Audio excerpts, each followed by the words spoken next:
In early 2020, ILGA Europe, a Brussels-based NGO, ranks Poland as the most homophobic country in the European Union. I think that we are the most homophobic country in the European Union right now. What is the current situation in Europe with LGBTQIA+ rights? Let's take a look at something very interesting that reflects back on Europe as a whole, the situation in Poland. Like we saw in early 2020, Poland was ranked as the most homophobic country in the European Union. On the 7th of August, Warsaw police arrest Margot, a non-binary activist, and place her in pre-trial detention. In response to her arrest, protesters take to the streets and a further 48 people are detained in an event some are referring to as Polish Stonewall. The events there definitely do paint quite a worrying picture of the current situation, of the effect of the growing homophobic attitudes and overall discrimination, especially from politicians. The right-wing government has been trying to use us as a political tool. Basically, we're like the boogeyman for Polish society now. So, what makes the situation in Poland stand out as an example on a wider European level? I believe it's really about the contradicting views from, say, politicians and then activists or young people. For example, in an interview concerning the so-called LGBT-free zones that were declared in Poland in the past year or so, this young activist speaks on, first of all, how insane the lack of tolerance and acceptance some, and even say most politicians in Poland do have when those are indeed core European values. I will not rest when it comes to building a union of equality. A union where you can be who you are and love who you want without fear and recrimination. So I want to be crystal clear. LGBTQI-free zones are humanity-free zones, and they have no place in our union. Note that this activist brings out quite an interesting point when they speak on how they truly believe that the general public in Poland are in fact much more tolerant than the politicians in the country. To consolidate his base, Duda invoked a nationalist program condemning the country's LGBT rights movement as a foreign ideology more destructive than communism. They simply want to fight it, to close us in the closet. Poland is not alone in these sorts of views. We've also seen this happen in many other Eastern European member states, where hate speech and discrimination is getting quite extreme. It's concerning how these things are coming from politicians in power who are making the decisions, especially if and when we take a look at the other side, which is young activists supporting the protection of LGBTQIA+ citizens' rights and welfare.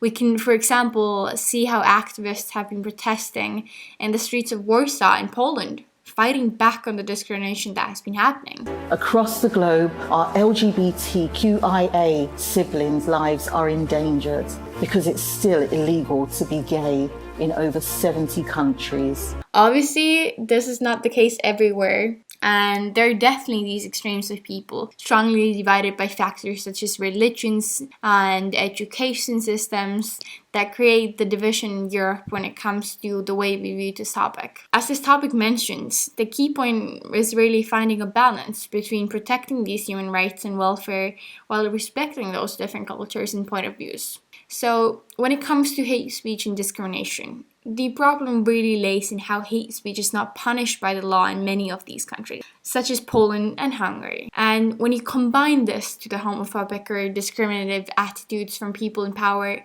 it definitely makes me, in a sense, worried for the future. There are too many kids out there suffering from bullying, rejection, or simply being mistreated because of who they are. So, speaking of the future, how do I see the recent events and them connecting to the future?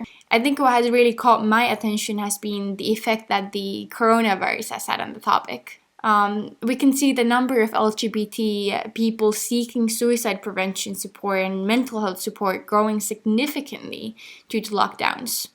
This most likely because of the increased isolation, leading to them not really having the emotional support from their community, as well as obviously medical support and appointments not taking place as usual. We know from surveys that 70% of teenagers, LGBT teenagers, are suffering of the suicide thoughts. Half of them have symptoms of depression. This is obviously quite worrying. However, what I really connect this to is the sense of how important that community really is. And this is also something I've paid a lot of attention in social media behavior. Although there are downsides to social media usage for this community, such as discrimination and hate crimes, I definitely do view social media as something that paints a more hopeful picture of the future in my eyes. There's plenty of research and articles and perception about how teens and everyone else identifying as LGBTQIA+, taking to YouTube or TikTok and other platforms to find friends in this community. And what they are really looking for is advice and support and judgment-free zones.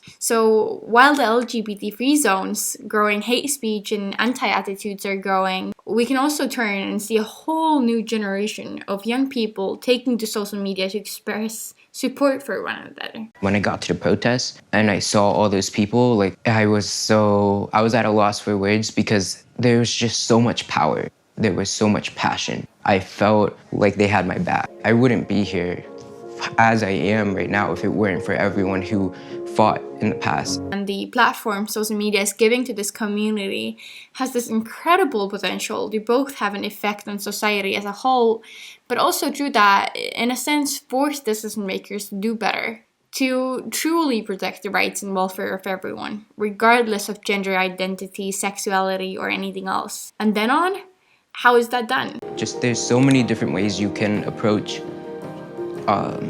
your identity nowadays, and I feel like that is also contributing to why there's another queer movement on the horizon. I think that's exactly what you listening will discuss and resolve and hopefully bring with you into future debates and maybe even these platforms. Young LGBT people, if you hear that you are ideology, that you are not the human beings, remember that it's not about you.